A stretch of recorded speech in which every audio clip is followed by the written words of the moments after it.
Yo, what's up everybody? It's about 11 o'clock right now. Payback just got done about an hour ago, and it was a solid event. I don't really have much complaints. It was just decent throughout. I mean, there wasn't really a bad match other than the Divas match, so we got that going. But let's just get started here with the pre-show. We got Hornswoggle versus Torito in the hair versus mask match, and it was nothing close to their Extreme Rules pre-show match, but they did have some cool spots with Jinder and Heath, but yeah, Swoggle got his hair shaved, or at least the front part. I think he still has his back going, but yeah, so obviously El Torito wins that.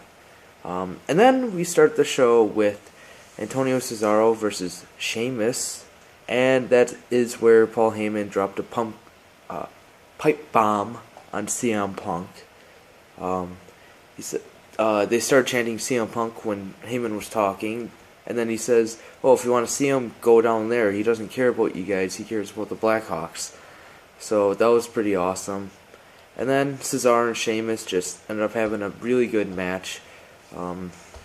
Just action throughout, a lot of uppercuts by Cesaro, just great, better than you expect Sheamus, expect out of Sheamus at all, so got that going, but Sheamus won on a roll-up, so pulled kind of a Divas match finish right there, but I mean, it was a great match, probably second or third best match of the night.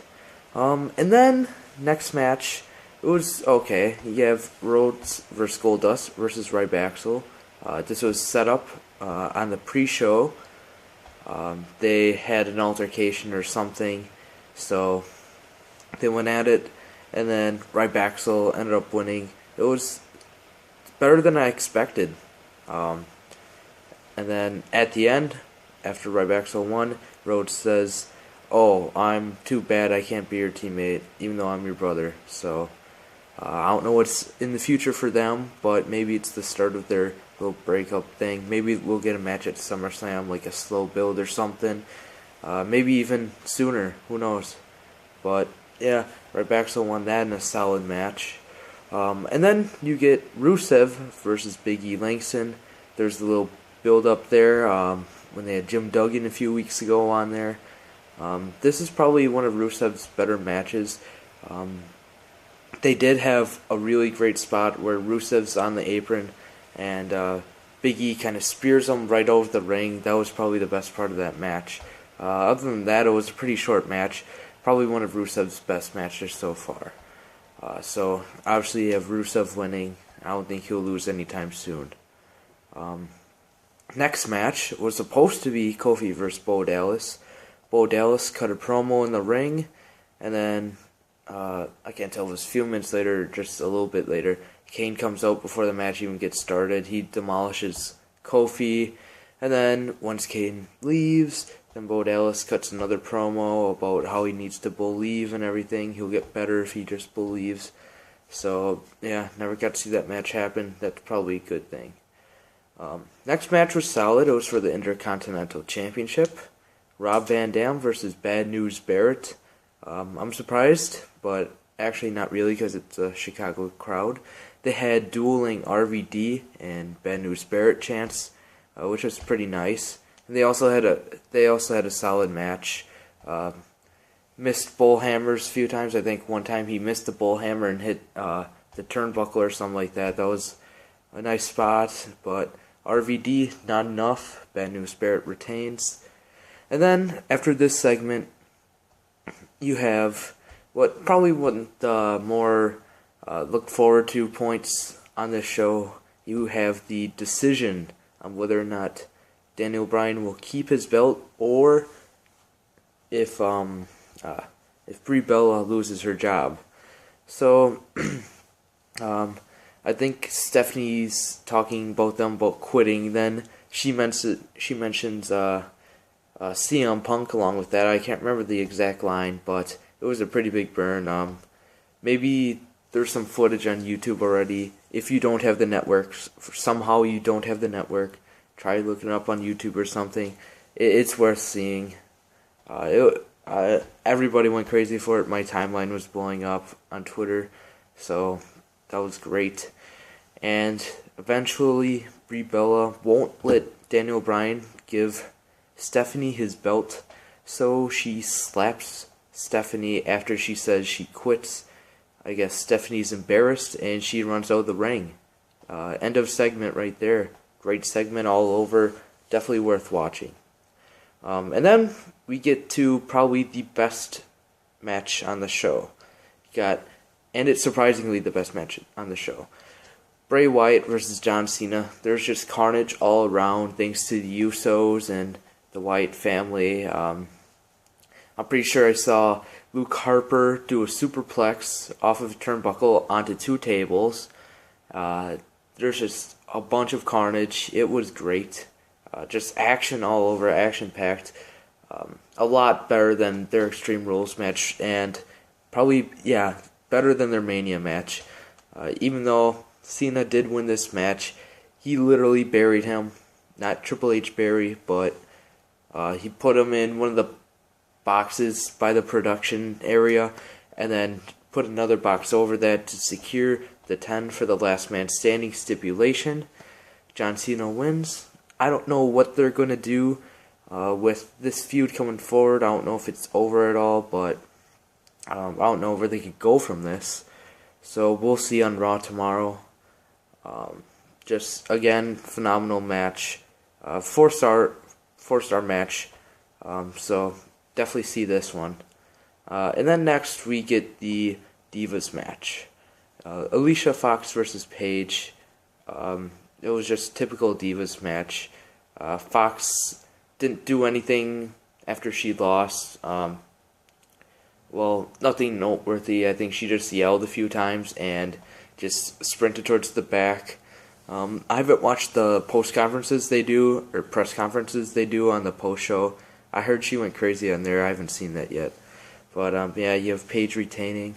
It's kind of disappointing. Ever since she joined the main roster, she hasn't done much character-wise. It's all been in the ring. So I'd like to see more of her personality, kind of. Just get people caring about her like they did in NXT. That's what they need to do with her. So, yeah, just typical Divas match. And then you get the main event, the match everyone's been looking forward to again. They definitely had the best match at the last pay-per-view, Extreme Rules.